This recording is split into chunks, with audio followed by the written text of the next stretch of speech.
ধরো তোমার কাছে 10,257 টাকা আছে।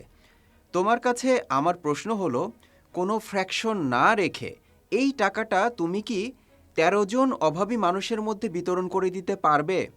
শর্ত হলো, ক্যালকুলেটর ব্যবহার না করে মাত্র ৩০ সেকেন্ডের মধ্যে তোমাকে এই প্রশ্নের উত্তর দিতে হবে। যদি অল্প স্বল্প অঙ্ক বুঝে থাকো তাহলে তোমার জানার কথা যে 10,257 সংখ্যাটি ১৩ দ্বারা নিঃশেষে বিভাজ্য হবে কিনা সেটি জানতে পারলেই তুমি খুব সহজে এই প্রশ্নটির উত্তর দিতে পারবে।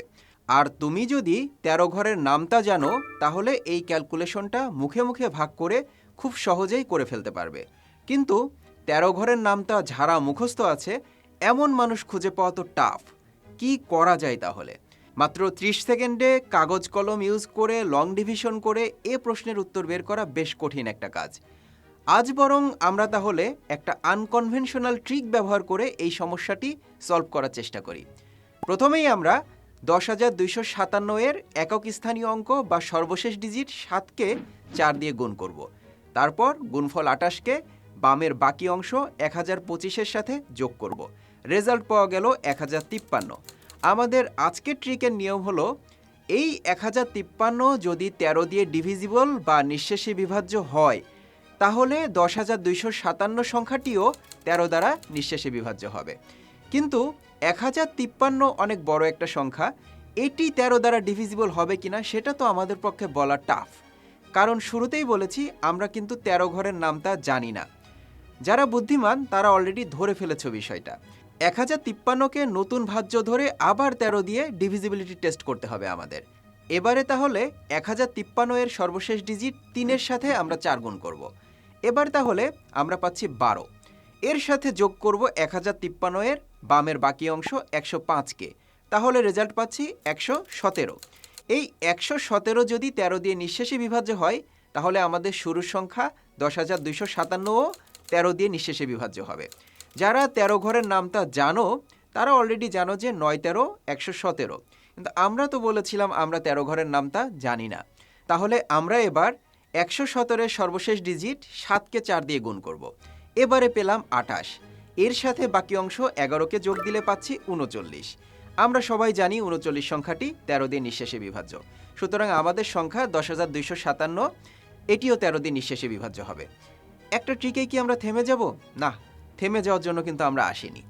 তাহলে 13 দ্বারা বিভাজ্যতার ক্ষেত্রে আরেকটা ট্রিক দেখে আসি আমরা এবার প্রথমেই আমরা 10,257 এর সর্বশেষ ডিজিট 7কে 9 দিয়ে গুণ করব। আগের বার করেছিলাম 4 দিয়ে গুণ। তো এরপর গুণফল 63কে বামের বাকি অংশ 1025 থেকে বিয়োগ করব। আগের বার কিন্তু যোগ করেছিলাম। তো এবার রেজাল্ট পাওয়া গেল 962।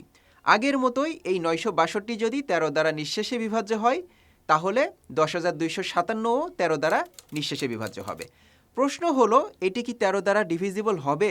বেশ বড় একটা সংখ্যা আবারও, সুতরাং এটাও বলা মুশকিল। তাহলে আবার আগের মতোই প্রসেসটা আমরা রিপিট করব। এবারে 962 এর সর্বশেষ ডিজিট 2কে 9 দিয়ে গুণ করব। আর গুণফল 18কে বিয়োগ দেব বাকি অংশ 96 থেকে।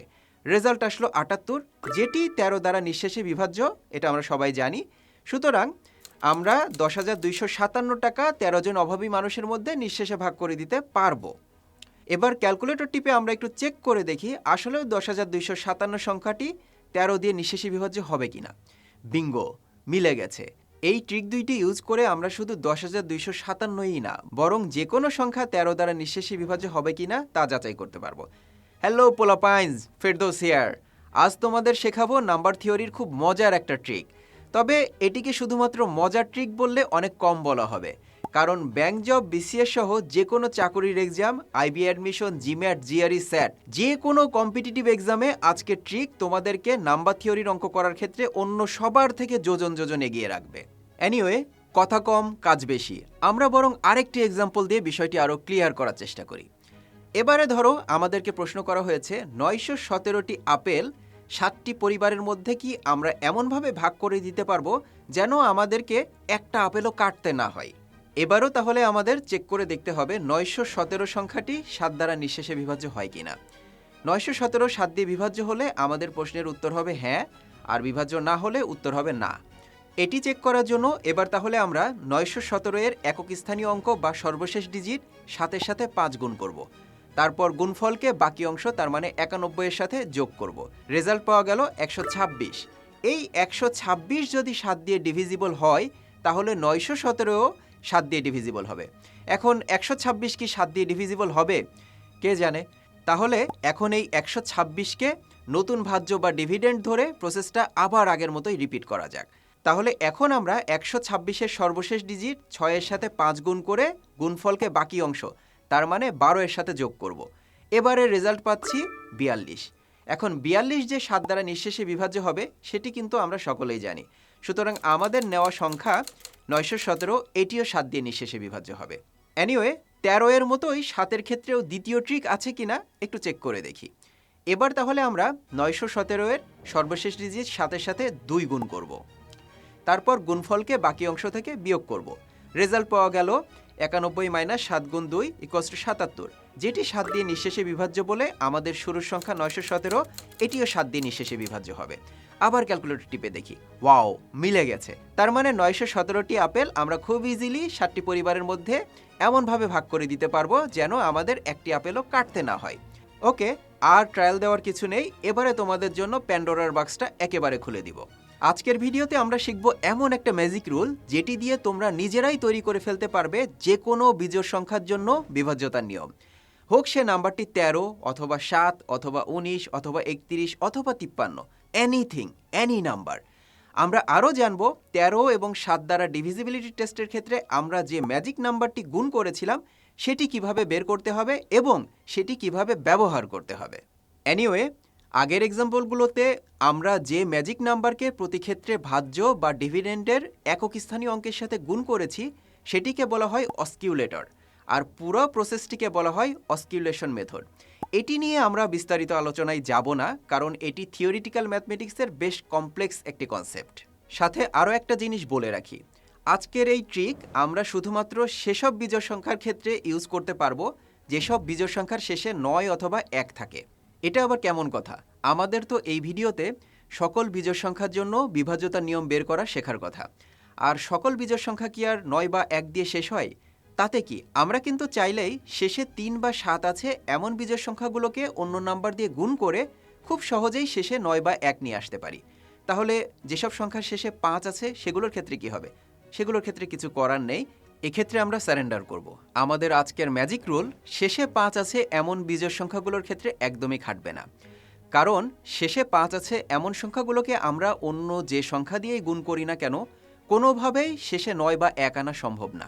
আমরা আমাদের এই ম্যাজিক রুল শুধুমাত্র শেষে 1, 3, 7 ও 9 আছে এমন সংখ্যাগুলোর ক্ষেত্রেই ইউজ করতে পারবো।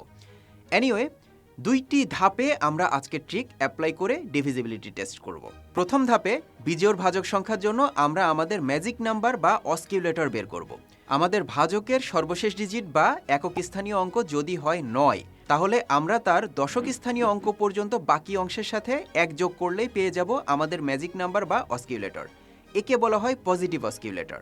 আমাদের ভাজক যদি হয় 19, তাহলে তার ক্ষেত্রে পজিটিভ অস্কিউলেটর হবে 1 + 1 = 2। আর ভাজক যদি হয় 129, তাহলে তার ক্ষেত্রে পজিটিভ অস্কিউলেটর হবে 13। অন্যদিকে ভাজকের সর্বশেষ ডিজিট বা একক স্থানীয় অঙ্ক যদি হয় 1, তাহলে সেটি বাদ দিয়ে যা অবশিষ্ট থাকবে সেটিই হলো নেগেটিভ অস্কিউলেটর। এক্ষেত্রে আর আগের মতো 1 যোগ করতে হবে না। এক্সাম্পল হিসাবে আমরা 11 বা 21কে কনসিডার করতে পারি। 11 এর জন্য নেগেটিভ অস্কিউলেটর হলো 1 আর 21-এর জন্য 2। আর যে বিজোড় সংখ্যার শেষে 3 আছে তাকে আমরা প্রথমে 3 দিয়ে গুণ করে তার শেষ ডিজিটকে 9 বানাবো, তারপর সেটির পজিটিভ অস্কিউলেটর বের করব। চাইলে এর সাথে 7 গুণ করে শেষে 1ও নিয়ে আসতে পারি, কিন্তু সেটা আমাদের জন্য সুবিধাজনক হবে না, কারণ এত কিছু কিন্তু আমরা শিখছি শুধুমাত্র পরীক্ষার হলে সময় বাঁচানো এবং ক্যালকুলেশন প্রসেস সহজ করার জন্য। বড় সংখ্যা দিয়ে গুণ করে অস্কিউলেটর বের করলে পরবর্তীতে ক্যালকুলেশন কঠিন হয়ে যাওয়ার সম্ভাবনা প্রচুর। একইভাবে বিজোড় সংখ্যার শেষে 7 থাকলে তার সাথে 3 গুণ করে শেষের ডিজিটটাকে 1 বানিয়ে তারপর তার নেগেটিভ অস্কিউলেটর বের করব। তো আজকের ভিডিওতে আমাদের মূলত যেটি শেখার দরকার ছিল পজিটিভ ও নেগেটিভ অস্কিউলেটর বের করার নিয়ম, সেটি কিন্তু আমরা অলরেডি শিখে ফেলেছি। এই ভিডিও শুরুতেই একটা এক্সাম্পলে আমরা 13 দ্বারা ডিভিজিবিলিটি টেস্ট করেছিলাম। 13 এর জন্য ডিভিজিবিলিটি টেস্ট করতে গিয়ে একটি নিয়মে ভাজ্যের একক স্থানীয় অঙ্ককে 4 দিয়ে গুণ করেছিলাম, অন্য নিয়মে 9 দিয়ে গুণ করেছিলাম। এক্ষেত্রে 13 সংখ্যাটির শেষে যেহেতু 9 অথবা 1 কোনোটিই নেই, সেহেতু আমরা প্রথম ক্ষেত্রে 13 এর সাথে 3 গুণ করে পেয়েছিলাম 39, আর দ্বিতীয় ক্ষেত্রে 7 গুণ করে পেয়েছিলাম 91। আর এই 39-এর 3-এর সাথে 1 যোগ করে আমরা পেয়েছিলাম 13 এর পজিটিভ অস্কিলেটর 4। অন্যদিকে 91-এর একক স্থানীয় অঙ্ক 1 বাদ দিয়ে বাকিটুকু মানে 9 ছিল 13 এর জন্য নেগেটিভ অস্কিলেটর। একইভাবে দ্বিতীয় এক্সাম্পলে 7-এর শেষে যেহেতু 9 অথবা 1 কোনোটিই ছিল না, সেহেতু প্রথম ক্ষেত্রে আমরা 7কে 7 দিয়ে গুণ করে পেয়েছিলাম 49, আর দ্বিতীয় ক্ষেত্রে 3 দিয়ে গুণ করে পেয়েছিলাম 21। 49-এর 4-এর সাথে 1 যোগ করে আমরা পেয়েছিলাম পজিটিভ অস্কিলেটর 5। অন্যদিকে 7-এর অন্য মাল্টিপল 21-এর একক স্থানীয় অঙ্ক 1 বাদ দিয়ে বাকিটুকু তার মানে 2 ছিল 7-এর জন্য নেগেটিভ অস্কিলেটর। এবার আমরা চলে আসি মূল প্রসেসের দ্বিতীয় ধাপে। এই ধাপে আমরা পজিটিভ অস্কিলেটর ব্যবহার করে ডিভিজিবিলিটি টেস্টের সময় প্রথমে একক স্থানীয় অঙ্কের সাথে পজিটিভ অস্কিলেটরকে গুণ করব। তারপর যে ফলাফল পাবো তার সাথে দশক স্থানীয় অঙ্ক পর্যন্ত বামের বাকি অংশটুকু যোগ করে দেব।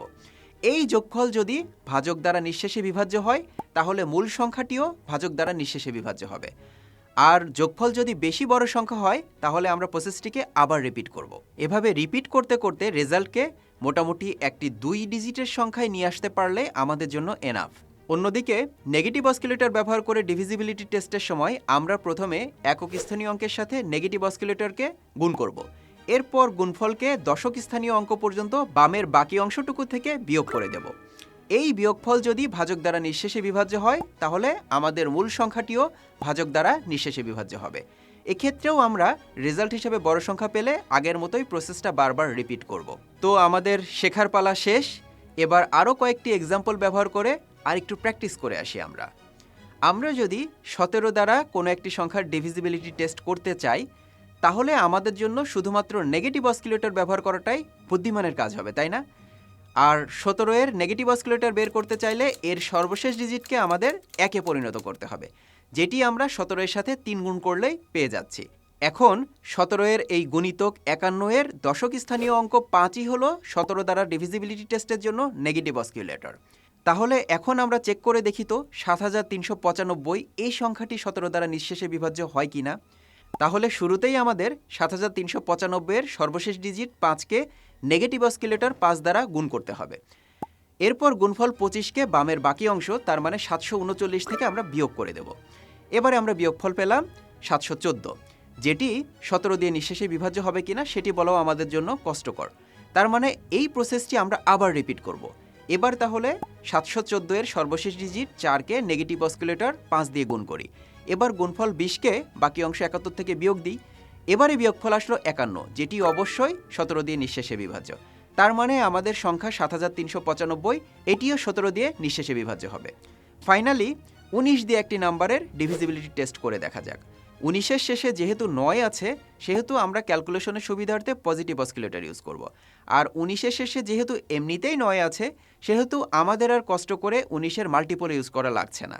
তো 19-এর ক্ষেত্রে পজিটিভ অস্কিলেটর হবে 2। আমরা তাহলে চেক করে দেখি 1,49,131 এই সংখ্যাটি 19 দ্বারা ডিভিজিবল হয় কিনা।